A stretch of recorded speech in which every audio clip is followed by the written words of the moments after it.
Je remercie les organisateurs de ce symposium de m'avoir invité en me proposant de vous parler du diagnostic différentiel, en fait de parler de l'hypercholestérolémie familiale pédiatrique dans le cadre d'une approche du déficit en lipase acide, un peu sur le versant finalement de quelque chose de fréquent qui peut être probablement le diagnostic principal différentiel de cette maladie rare. On a 10 minutes, donc je vais vraiment essayer de vous mettre les fondamentaux le plus clairement possible, j'espère, de cette maladie. Alors, pourquoi s'intéresser à l'hypercholestérolémie familiale? Il y a plusieurs raisons à ça. Donc ça, c'est une diapositive qui est faite par l'association de patients, qui s'appelle ANET.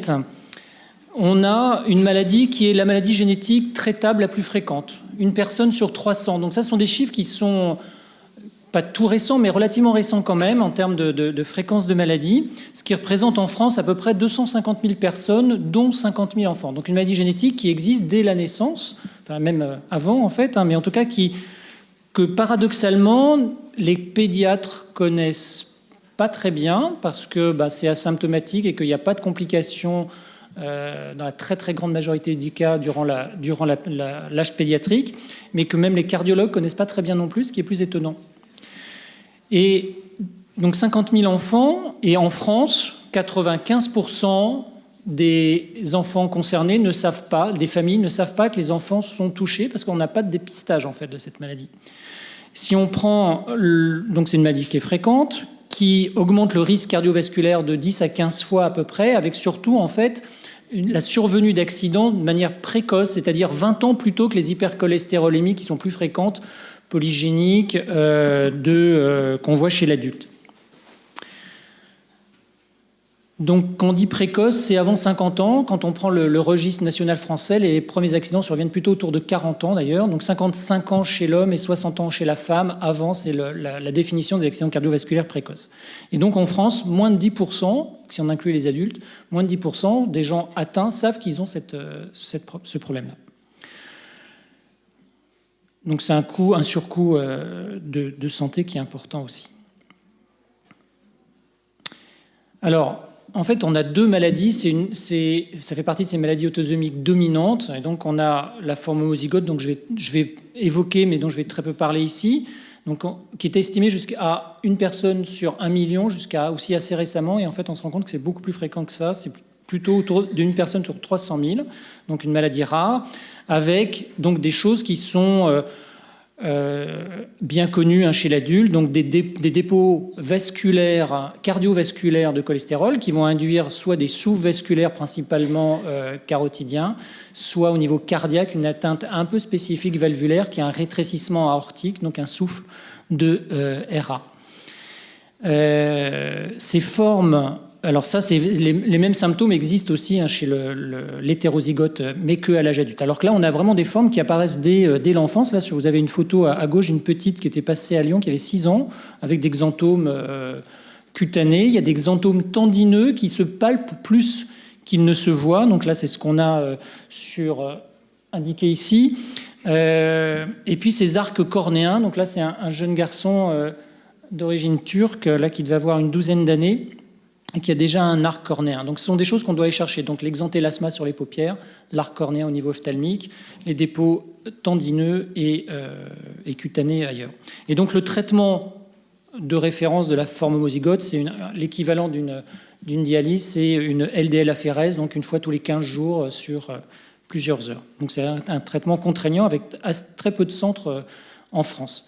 La forme hétérozygote, donc, qui va nous intéresser un peu plus particulièrement ici, donc elle est fréquente, je vous l'ai dit tout à l'heure, une personne sur 250 à 300. Ça touche particulièrement, et ça on ne sait pas très bien pourquoi, les coronaires, d'où les accidents cardiaques précoces graves. Et à titre d'exemple, en termes d'incidence, on estime que la moitié des hommes atteints de cette maladie feront un infarctus s'ils ne sont pas traités avant l'âge de 50 ans. Donc ça a quand même un impact cardiovasculaire important. Et les cofacteurs de risque classiques, tabac, etc., viennent se rajouter de manière encore plus lourde dans l'évolution de la maladie. Le traitement, ce sont les statines. donc par le blocage de la synthèse endogène au niveau de l'enzyme régulatrice, la HMG-CoRéductase, on induit une déplétion hépatique en cholestérol qui fait augmenter le nombre de récepteurs à la surface de l'hépatocyte pour capter davantage. Donc c'est pas tant parce qu'on produit moins de cholestérol, la synthèse endogène est diminuée, mais c'est pas ça qui va faire baisser, c'est plutôt qu'on rétablit finalement l'épuration, puisque c'est un défaut finalement d'épuration du cholestérol au niveau hépatique qui est la physiopathologie. Alors pourquoi est-ce qu'il faut dépister chez l'enfant? Alors ça, il y a eu beaucoup de discussions sur les statines en disant oui, les statines, est-ce que vraiment elles font la preuve de leur efficacité dans l'hypercholestérolémie? Ça, c'est des discussions autour des formes polygéniques chez l'adulte principalement. Et en fait, il n'y a aucun doute chez l'enfant. Et la preuve a été apportée en 2019 là, dans New England d'une équipe hollandaise. Vous avez à gauche les courbes de survie sans accident cardiovasculaire. Donc, on a comparé à l'âge de 40 ans les enfants traités à partir de 10 ans quand ils ont atteint 40 ans, autour de 40 ans, versus leurs parents au même âge. Et donc, ils ont regardé les accidents cardiovasculaires et les décès. Et ce qu'on voit, c'est qu'il y a, malgré le traitement, il y avait autour de 30% d'accidents cardiovasculaires chez les parents, surtout des infarctus en grande majorité, versus quasiment pas chez les enfants, 0,5. Et en termes de décès, on était à 7% chez les adultes, alors qu'il n'y en avait pas du tout chez les enfants à l'âge de 40 ans. 39 ans exactement. Donc ça veut dire qu'il faut dépister, il faut traiter tôt, et donc pour traiter tôt, il faut dépister. Alors, quand est-ce qu'on va évoquer une hypercholestérolémie familiale? Alors, c'est pas toujours évident, notamment à l'âge adulte. En pédiatrie, c'est plus facile, on a moins d'interactions, moins pollué, je dirais, sur les autres causes d'hypercholestérolémie. Alors, en termes de fréquence, c'est pas la forme d'hypercholestérolémie qui est la plus fréquente, c'est ce qu'on appelle les formes sporadiques, les formes sporadiques qui sont en fait polygéniques, donc pour lesquelles on a maintenant des scores où on peut calculer effectivement sur 150, 200, 250 gènes différents qui ont des modulations du taux de cholestérol. Et ce qu'on peut voir, c'est qu'on a des zones de chevauchement entre ces formes sporadiques très fréquentes et les formes hétérozygotes assez fréquentes, et également pour les formes homozygotes. En tout cas, là, vous voyez, on est en grammes de LDL. Il y a un cut-off qui est assez facile à retenir, qui est de 1,90 g. Au-dessus d'1,90 g, on a chez l'enfant entre 80 et 90% de risque d'être dans une forme familiale, en fait, déjà. Donc là, on peut retenir en valeur normale 1,3 g. Ça varie un petit peu avec l'âge, mais pas tant que ça. Ça baisse plutôt au moment de l'adolescence, donc on peut avoir des faux négatifs à ce moment-là pour les formes légères. Au-dessus de 2 grammes, 2,50 g, on est quasi certain que c'est une forme génétique. Alors, comment on définit critères diagnostiques? On va retrouver un petit peu ce qu'on vient de dire chez l'enfant. Donc, le taux de LDL supérieur à 1,9 g à 2 reprises, on peut faire un diagnostic clinique ou un diagnostic génétique. Et les critères ne sont pas tout à fait les mêmes.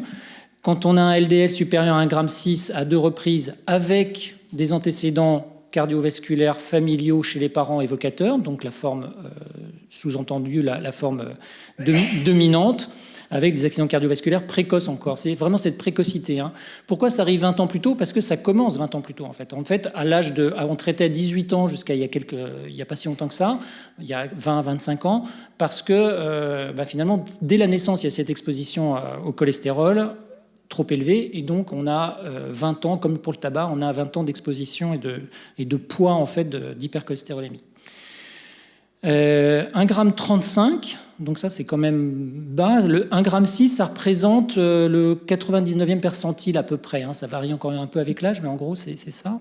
1,35 g avec une mutation connue chez un des parents, c'est déjà suspect.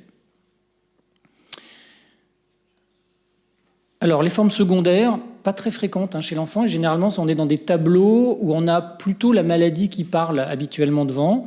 Les hypothyroïdies, les cholestases, l'insuffisance rénale, le diabète, éventuellement, c'est pas le plus... voilà. Et puis, donc, le syndrome néphrotique. Donc, c'est-à-dire que si on se pose une question, si on est sur un tableau familial pas évocateur, avec des taux un peu augmentés, il faut se poser la question et donc faire ce bilan biologique minimal qui permet d'éliminer les principales formes secondaires. Donc ça, c'est un petit peu la discussion. Je parle des formes courantes, classiques. Là-dedans se rajoute, bien sûr, par exemple, le déficit en lipase acide dont on vous parlera sur la deuxième partie de la présentation. L'examen clinique, il n'y a pas de symptômes chez l'enfant. Et donc, ça fait partie de ces rares maladies où, en consultation de pédiatrie, on a intérêt à examiner les parents qui accompagnent les enfants, parce que les symptômes, souvent, se retrouvent chez les parents. L'arc cornéen, l'exanthome tendineux, si on a le bon des deux parents qui est présent. L'interrogatoire, ça va être la recherche systématique, comme je vous l'ai dit, des accidents cardiovasculaires précoces, l'auscultation des parents avec un souffle systolique, foyer aortique et vasculaire. Et puis, donc, les 3 localisations de dépôts vasculaires de cholestérol. Xanthome, xanthelasma, arc cornéen et xanthome tendineux. Alors, en pratique, on va traiter pour ramener... Et c'était ces courbes de survie que je vous ai montré tout à l'heure, c'était ça. Hein. On va essayer de ramener idéalement en dessous d'1,3 gramme, en fait. On ramène, c'est le 75e percentile à peu près des valeurs normales chez l'enfant. Et c'est la valeur à partir de laquelle on a des index indirects de risque cardiovasculaire qui n'augmentent plus. Les épaisseurs intima-média, dans une fratrie, on voit des différences dès l'âge de 6 ans, 6-7 ans, avec une épaisseur intima-média qui reste normale, hein, mais qui commence à augmenter d'un côté, alors que chez le frère ou la sœur non atteint, les valeurs ne bougent pas. On a une triple approche, l'activité physique, avec la partie prévention du tabagisme, la particularité d'une contraception orale spécifique au moment de l'adolescence, l'approche diététique dont je ne vais pas parler ici, et puis l'approche médicamenteuse. L'approche médicamenteuse, donc c'est vraiment ces 3 choses qu'on essaye de mettre en place et qui ont des impacts très différents les uns des autres sur la possibilité de faire baisser le cholestérol. Donc si on parle, j'ai juste... dire 2-3 mots sur la forme hétérozygote. Donc le traitement de première intention, la recommandation, c'est dès 8 ans chez l'enfant, statine en première intention. L'efficacité des statines, elle est assez puissante, 30 à 40% de baisse du LDL cholestérol, et avec donc des anomalies qui vont régresser, l'épaisseur intima-média ou Doppler carotidien qui diminue, les dysfonctions endothéliales, donc qui sont plutôt de la recherche à ce moment-là, qui existent dès l'âge de 2 ans hein, chez l'enfant. Voilà, et elles ont une très bonne tolérance en fait en pédiatrie. Donc ça, il y a plusieurs cohortes, notamment des cohortes françaises qui ont été publiées là-dessus, qui montrent que le taux d'effets secondaires qu'on surveille, hépatiques et musculaires principalement, sont assez faibles. Et puis à cela s'ajoutent les étrols qui lui a un effet complètement différent, qui bloque le capteur entérocytaire spécifique du cholestérol et qui fait baisser en théorie de 20%. Et en fait, on a quand même l'impression en pédiatrie que ça baisse de manière plus intense en fait, chez l'enfant que chez l'adulte. Et c'est surtout synergique avec l'action des statines qui, elles, favorisent, hein, comme je vous disais tout à l'heure, plutôt l'élimination. On a toute une armada, donc la LDL-aphérèse, c'était le traitement des homozygotes, et on a toute une série de nouveaux traitements là depuis moins de 10 ans maintenant, extrêmement puissants, certains qui n'ont pas encore, qui sont dans les dernières phases d'évaluation, mais qui sont, on a les AMM pour les inhibiteurs de PCSK9 qui ne fonctionnent pas toujours. Il faut que la forme homozygote, il faut qu'il reste une activité résiduelle, donc c'est plutôt soit des formes moins sévères, soit des hétérozygotes composites qui font que ce mécanisme qui passe par le récepteur LDL, il faut qu'il reste une activité du récepteur LDL pour avoir une efficacité. Voilà, donc en conclusion, on a une maladie qui est fréquente, qui est grave, très hétérogène, de manière précoce. Penser à l'interrogatoire est clé. Souvent, on fait le diagnostic juste avec l'interrogatoire. On confirme après avec la génétique, bien sûr. Et donc, il y a besoin de faire un dépistage entre 2 et 10 ans. Pourquoi pas avant? Parce qu'avant, il y a des overlaps assez importants sur les valeurs de cholestérol entre les sujets sains et les sujets hypercholestérolémiques. Et après 10 ans, on a une baisse. Voilà. Et l'idéal, c'est d'avoir un diagnostic autour de 8 ans pour pouvoir traiter à ce moment-là. Et donc, faire aussi un dépistage en cascade associé à ça, si ça n'avait pas été fait au niveau des apparentés. Et statine dès 8 ans en visant 1,3 gramme de cholestérol. Alors là, il y a plusieurs classes de statine, il y a plusieurs stratégies. Soit, en fait, il faut choisir la classe de statine en fonction de l'intensité qu'on vise de la baisse souhaitée, en fait. Voilà, je crois que j'ai terminé. Voilà, si vous avez... Merci. Merci beaucoup, Noël. Est-ce qu'il y a des questions dans la salle ? Emmanuel? Ah pardon, excuse-moi.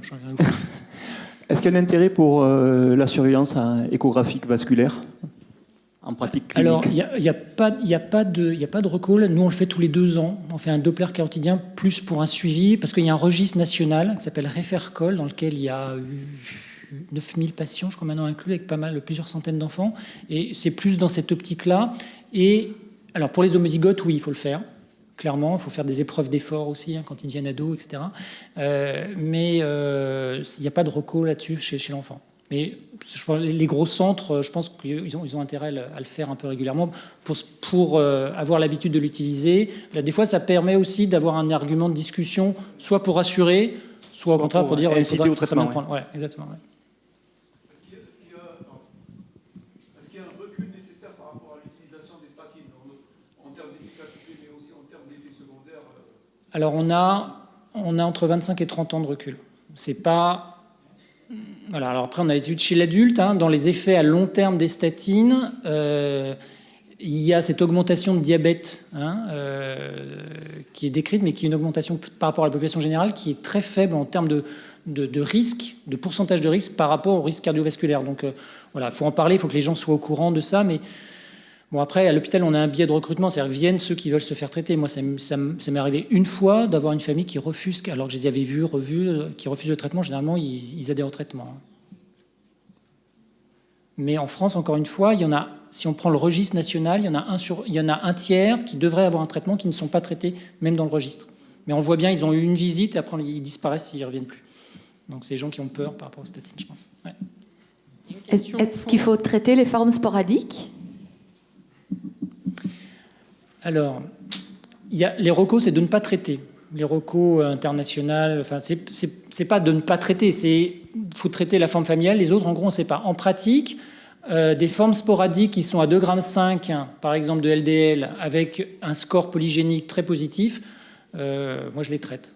Parce que le risque cardiovasculaire, il est là quand même. Alors, probablement pas le même que la forme génétique. Au niveau physiopathe, c'est pas que le cholestérol, il se passe sûrement d'autres choses au niveau des récepteurs.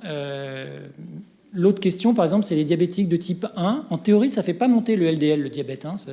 On devrait avoir si on a un profil métabolique, c'est plutôt, on va le voir juste après, une baisse du HDL, une augmentation des triglycérides, ce qui n'est pas le cas, c'est du LDL pur. Mais